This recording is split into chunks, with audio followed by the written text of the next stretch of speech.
Vendredi 26 avril, dans le quartier de Sainte-Agathe à Macouria, une cinquantaine de personnes, des femmes en majorité, sont réunies pour un hommage à Yasmine Boutin et ses deux enfants, Nino et Lorenzo, morts tragiquement le 17 avril au sein même de cette cité. Les résidents ont édifié un petit hôtel devant le local à poubelle où les corps des malheureux défunts ont été retrouvés. Un drap blanc, des fleurs, des bougies, un lâcher de ballons blancs. Il est 18h30, une prière, quelques mots de réconfort sont prononcés. Les personnes se regardent et osent enfin se parler. La sidération habite les uns et les autres. Yasmine Boutin était une femme discrète qui s'occupait avec tendresse de ses deux garçons. Un voisin garde le souvenir de cette jeune femme emmenant chaque matin son enfant à l'école sur sa trottinette. Il ajoute, les garçons étaient toujours bien propres et bien coiffés. Cette autre voisine raconte lui avoir acheté des pâtisseries qu'elle vendait dans le quartier. Selon une amie de la famille, Yasmine Boutin rêvait d'avoir un jour sa propre pâtisserie. Ce moment de recueillement permet l'échange, les langues se délient petit à petit. On se rend compte avec regret que cette voisine avenante, qui jamais ne se plaignait, vivait sans aucun doute le douloureux calvaire d'une personne victime de violences conjugales depuis longtemps. Un cercle infernal dont Yasmine n'a jamais pu sortir, s'isolant socialement année après année dans sa relation toxique qui l'a menée irrémédiablement à la mort. Ces meurtres particulièrement horribles ont choqué la Guyane. Ce vendredi, au funérarium où étaient exposés les défunts, la maman de Yasmine, toute de noir vêtue, entourée de ses 4 autres filles, retient ses larmes et reste digne. Elle ne parle pas du calvaire qu'elle traverse à travers la vie brisée de sa fille. Parmi les personnes présentes, des anonymes choqués par ce drame sont venus saluer les parents, telle cette résidente de Cayenne qui a décidé d'assister aux funérailles. Je cite, « Je ne la connaissais pas, mais j'ai été touché. Cela fait un féminicide et 2 infanticides. C'est lourd et il faut être fort pour supporter. Et ils ont besoin de force car c'est très douloureux. » Fin de citation. L'évêque de Guyane, Monseigneur Hansé, qui a présidé la cérémonie religieuse, a tenu aussi à apporter son soutien.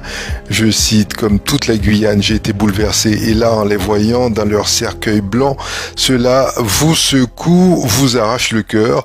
Je tenais à manifester à la maman ma solidarité fraternelle en cette circonstance. On a besoin de gens qui montrent de la compassion. Cela aide à traverser ces moments si douloureux et je continuerai cet après-midi en présidant les funérailles de sa fille et de ses petits-enfants. À l'église Saint-Antoine, une petite assemblée était présente auprès de Madame Boutin pour accompagner les 3 défunts. Une quarantaine de personnes, majoritairement des femmes, a suivi cette cérémonie simple et émouvante. Parmi ces femmes, une paroissienne qui, elle non plus, ne connaissait pas Yasmine Boutin et ses enfants, mais avait tenu à être présente. Je cite, « La douleur d'une femme devrait être la douleur de toutes les femmes. Je suis venu avec le cœur serré, je suis révolté. Stop à la violence, stop à la haine. » Fin de citation. Le maître de conférence en géographie à l'université de Guyane, Thierry Nicolas, anime une conférence sur le sujet ce samedi 4 mai à suivre en présentiel, salle 7 de la faculté SJE à Fouilleul en Guadeloupe ou en visioconférence. Pas plus tard que la semaine dernière, en seulement 5 jours, près de 4 tonnes de cocaïne étaient saisies dans les Antilles Guyane. Pour mieux comprendre ce trafic hors norme, le laboratoire FEAC, Pouvoir, Histoire, Esclavage, Environnement Atlantique Caraïbe de Guadeloupe et l'association Coreca, association Contact et Recherche Caraïbe, organisent ce jour cette conférence sur les mules dans le trafic de cocaïne aux Antilles Guyane.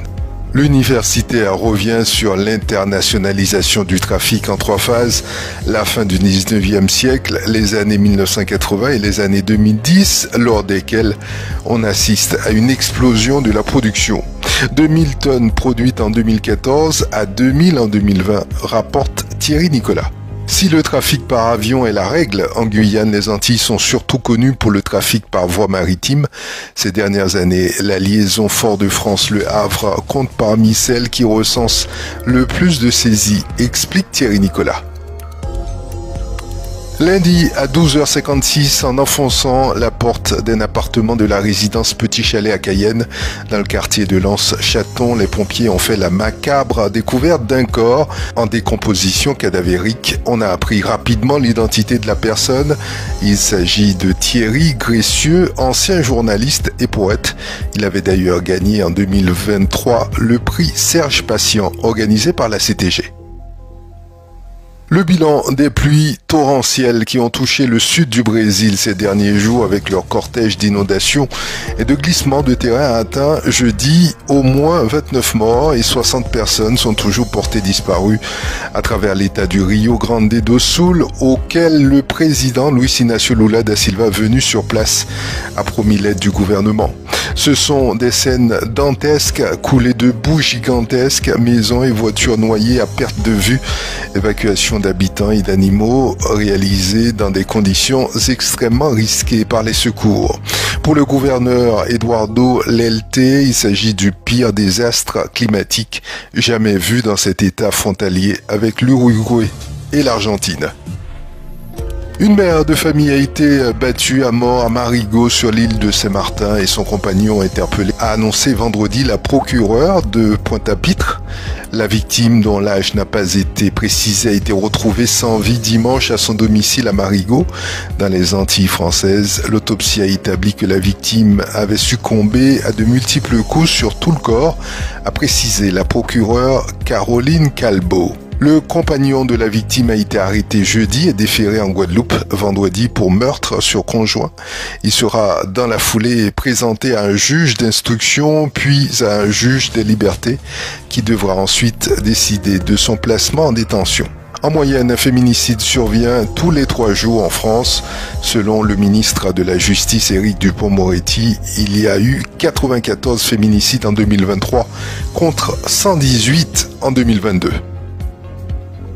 Les premières fissures entre les membres du Conseil présidentiel de transition CPT sont apparues le 30 avril 2024, date de l'élection du président du groupe. Au lieu d'une élection publique devant les médias et les invités, les 9 membres du CPT sont arrivés avec 2 heures de retard pour annoncer que le président a été désigné à huis clos par une majorité de 4 membres votants du CPT.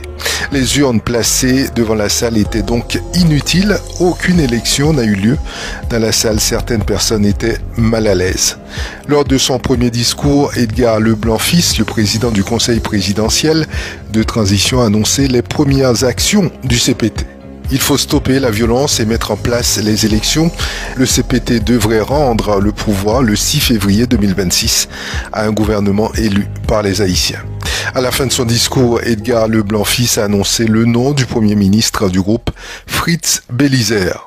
La nomination de Bélizaire, ancien ministre du gouvernement du président René Préval, a créé la confusion. Comme pour la nomination du président, aucun débat n'a eu lieu sur le nom du Premier ministre. Les modalités mises en place pour la sélection du Premier ministre n'ont pas été respectées.